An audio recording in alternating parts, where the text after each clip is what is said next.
Hello friends, இந்த வீடியோவில் நம்ம யூடியூப்ல தமிழ் டப்பிங்ல ஒரு ஹாரர் த்ரில்லர் படமாக வெளியான ரெட் வேர்வூல்ஃப் ஹண்டர் படம் எப்படி இருக்குன்னு தான் பார்க்க போறோம். இந்த படத்துடைய கதை என்னன்னு பார்த்துடலாம். படத்துடைய ஆரம்பத்துல விர்ஜீனியா தன் ஃபியான்சேவான நேத்தனை தன்னுடைய ஃபேமிலிக்கு இன்ட்ரோடியூஸ் பண்றாங்க. ஒரு கட்டத்துல நேத்தன் முன்னாடி பாத்தீங்கன்னா ஒரு நபர் சாக கிடக்கிற ஒரு கண்டிஷன்ல கேப்ரியல் அப்படிங்கிற மாதிரி சொல்லிட்டு அவர் அதுக்கப்புறம் பாத்தீங்கன்னா சம்பளா மாறுறாரு. அதுக்கப்புறமா விர்ஜீனியா பாத்தீங்கன்னா வேர்வூல்ஃப் அட்டாக் பண்ணதால தான் இந்த மாதிரி நடந்துச்சு அப்படின்ற மாதிரியும் தன்னுடைய ஃபேமிலியை சேர்ந்தவங்க வேர்வூல்ஃப் ஹண்டர் அப்படின்ற உண்மையை சொல்றாங்க. பட் நேத்தன் அதை நம்பாம பொழுது சாஞ்ச நடந்து போயிட்டு இருக்காரு. அந்த நேரத்துல கேப்ரியல் அப்படிங்கிற வேர்வூல்ஃப் அவர் அட்டாக் பண்ணுது. நேத்தன் வேர்வூல்ஃபா மாறிட்டு இருக்க ஒரு சூழல்ல அவருடைய ஃபேமிலி கிட்ட இருந்து அவரை காப்பாத்துறதுக்காக விர்ஜீனியா களமிறங்குறாங்க. இதுக்கப்புறம் நடந்த சுவாரஸ்யமான விஷயங்கள் தான் இந்த படத்துடைய கதையே. இந்த படத்துல ரெட் ரைடிங் ஹுட் அப்படின்ற ஒரு ஃபேரி டேலை எடுத்து அதுல ஒரு யூனிக்கான ஒரு டெஸ்ட் கொடுத்து முடிச்சிருப்பாங்க. அது இந்த படத்துக்கான பிளஸ்ஸாவே அமைஞ்சிருக்கு. விர்ஜீனியாவா நடிச்ச ஃபெலிசியா டே பாத்தீங்கன்னா ஒரு ஸ்ட்ராங்கான ஒரு சென்ட்ரல் பெர்ஃபார்மன்ஸ் இந்த படத்துக்காக கொடுத்திருக்காங்க. அது இந்த படத்தையே ஹோல்ட் பண்ணுச்சு அப்படின்னே சொல்லலாம். ஒரு நல்ல எமோஷனல் கனெக்டோட லவ் அண்ட் சர்வைவல் சீக்வன்ஸ் எல்லாமே ஒர்க் அவுட் ஆச்சு அப்படின்னு தான் சொல்லுவேன். ஒரு வேர்வூல்ஃப் மூவிக்கு தேவையான கோத்திக் என்விரான்மெண்ட்டை ரொம்ப நல்லாவே கிரியேட் பண்ணிருந்தாங்க. அது நிறைய சீக்வன்ஸ் எலிவேட் பண்ணி காமிச்சிருக்கு.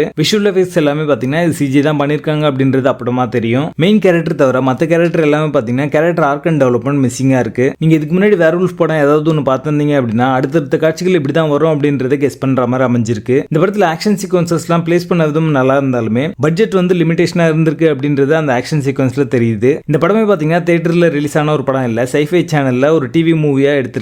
சோ அந்த அளவுக்கு தான் இந்த படம் இருக்கும். படத்துடைய பேசிங் ஆவரேஜா இருக்கு. மொத்தத்துல இது ஒரு பில் ஆவரேஜ் ஹாரர் படமா வந்திருக்கு. படத்துல மைல்ட் எலக்ட்ரானிக் கோர் எலிமெண்ட்ஸ் இருக்கு. சோ அதுக்கேற்ற மாதிரி பிளான் பண்ணிக்கோங்க. ரெட் வேர்வூல்ஃப் ஹண்டர் படத்துக்கு எங்களோட ரேட்டிங் 4 out of 10.